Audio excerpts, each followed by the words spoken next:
Käesoleval nädalal vapustas Eesti telemaastiku nii töötajaid kui ka selle telemaastiku jälgijaid.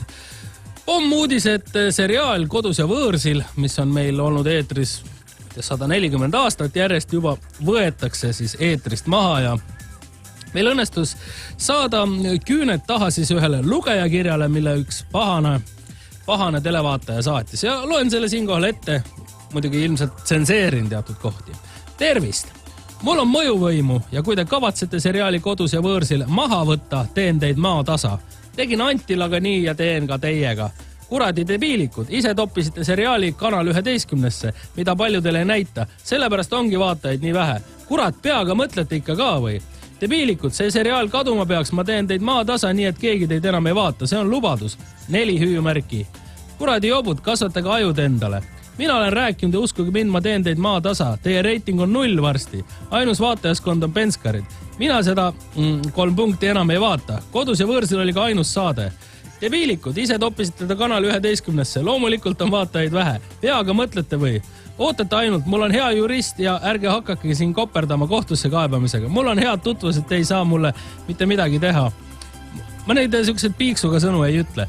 Te pole kunagi televaatajatele vastu tulnud, kurat endale teeda kanalit või ikka vaatajatele, ma arvan. Aga te pole kunagi arvestanud vaataja arvamusega. Uskuge, omad vitsad hakkavad teid peksma varsti. Ja ma ei hoiata ega ähvarda, aga nagu see seriaal kaob, on teil 3 punkti majas. Uskuge mind, 8 hüüumärki.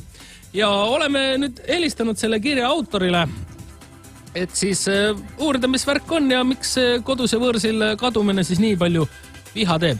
Tere hommikust! Tere!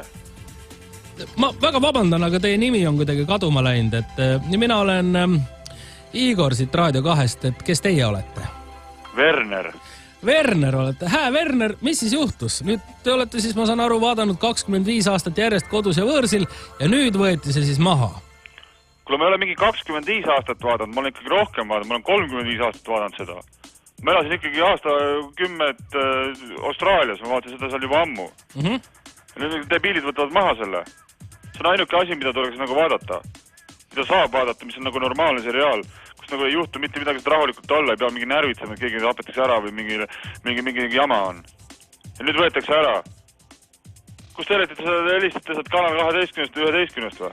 Raadio 2-st helistame.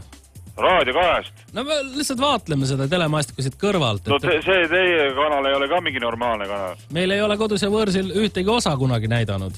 Millal Luhats ja Eplik tagasi tulevad? Alates sellest, kui nemad lõpetasid, ma ei viitsi sellist paska seda üldse kuulata, mis te seal teete. Järgmine hooaeg tulevad tagasi. No vot, vähemalt teie teete nagu mingi inimestele kuulajatele mingit kanalit. See, mis te praegu teete, see on täielik paska, ainult mingit neegrimuusikat seal lasete. Seda küll. Et selles mõttes, et täpselt samamoodi kogu see tele, mul on sidemed, on ju. Ma võin teie kanali ka seal kinni panna. Kas selline ähvardamine on sobilik? On. On, jah? Ainult ähvardamisega saabki. Mis sa tahad, et ma tulen niimoodi heaga paluma või? Tulen tordiga sulle sinna ukse taga, et pane Kodus ja võõrsil tagasi, sellega ei saa mitte midagi. Jalaga uks lahti. Kohe. Mida helli? Pange tagasi. No Kodus ja võõrsil on selline seriaal, kus on kõik Austraalia näitlejad kunagi läbi käinud, aga ma saan aru, et algsest kambast on järel ainult Alf, on see niimoodi? No ja mis siis? Ega ma näitlejate pärast ei vaata seda. Screenplay on kõige tähtsam, stsenaarium, kuidas asjad jooksevad, kaamera nurgad, selle pärast vaata. Oled sa ise kunagi vaadanud seda või? Olen küll. Ma olen ühe jätnud vahele. Ma läks kõik elu rütmist välja. Ja ma olen ikkagi Eesti kodanik ja ma ikkagi tahan oma õigusi tagasi saada. Kallis Werner, palun nüüd korraks rahu ja ma küsin, mis seeria siis vahele jäi ja mis siis juhtus? Miks vahele jäi? Ja kas sa järgi ei vaadanud? Ei vaadanud. Kuidas ma järgi vaatan? Kui telekast hakkab saade ja hakkab mingi kindel kellaaeg, mida ma järgi vaatan? Et ma vaatan mingi kordust. Kordus on öösel kell 4. Kui on, ma ei tea, ma ei vaata öösel, ma magan. Või jäi vahele see koht, kus see läks sinna randa, on ju. Nii. Ja siis tuli, see Jones tuli sinna. Ja nad hakkasid omavahel seal natukene vaidlema, kuna nagu Kelliga ei olnud nagu asjad nagu korras.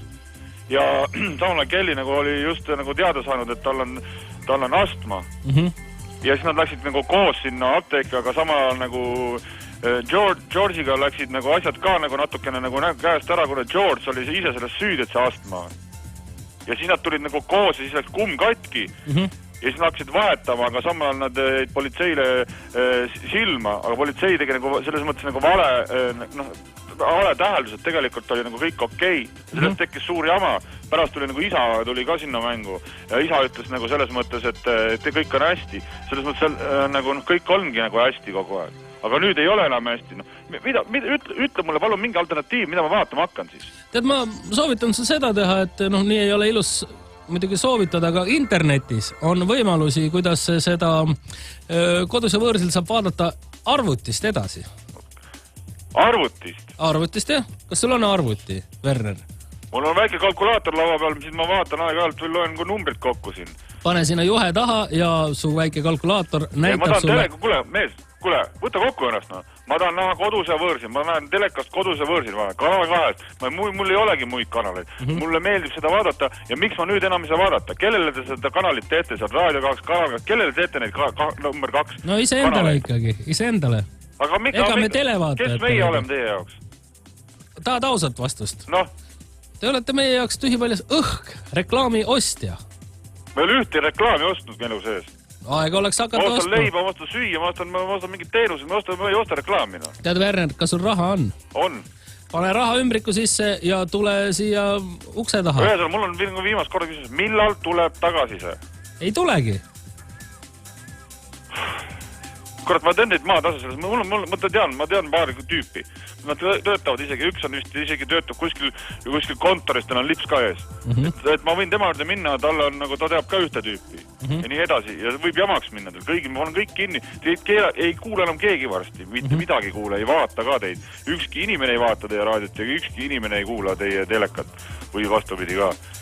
Selles mõttes, et see on ikka jamana. See on ikkagi, see on nagu pask. Nii ei saa. Nii ei saa.